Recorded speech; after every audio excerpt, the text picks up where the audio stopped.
There are always going to be people out there who struggle leaving the armed forces. The network wants to champion those communities and the charities to raise money in the funds. And I think it marks a gear change in the way the Veterans Network is going about things. There's such a big diaspora of people who have some sort of connection to the military. Those that have left have got loads of transferable skills. And within the Army, I was a Royal Engineer officer and I did 23 years. I spent 11 years in the Armed Forces, in the Royal Engineers, in the British Army. I was an officer in the British Army.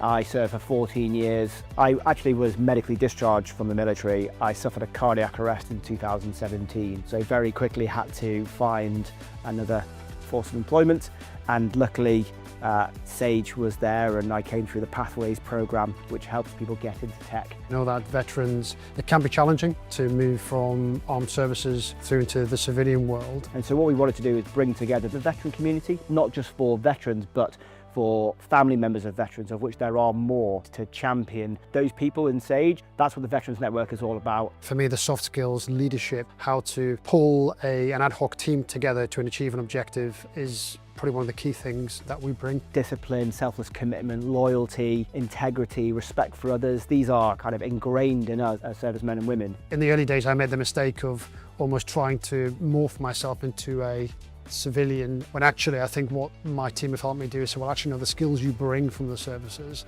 that's why you're here. There is a second life after the armed forces. You can absolutely leverage everything you've learned within the military. Trust in what you have been taught. Your experiences and the things that you went through in the military have value. I think it's an amazing thing to have that drive and that motivation to get out and do something which you're passionate about.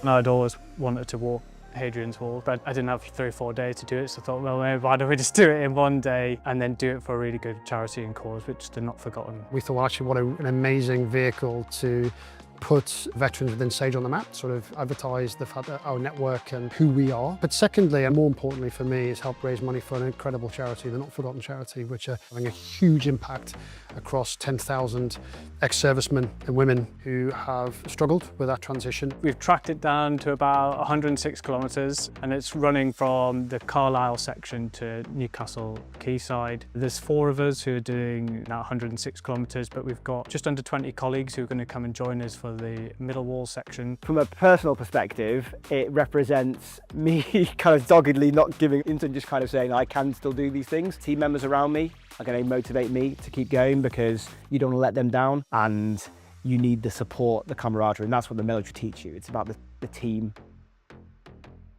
It's not like a question of if you're going to finish, it's how you're going to finish. So we're going to finish strong. Great to run with colleagues to motivate you and keep you moving.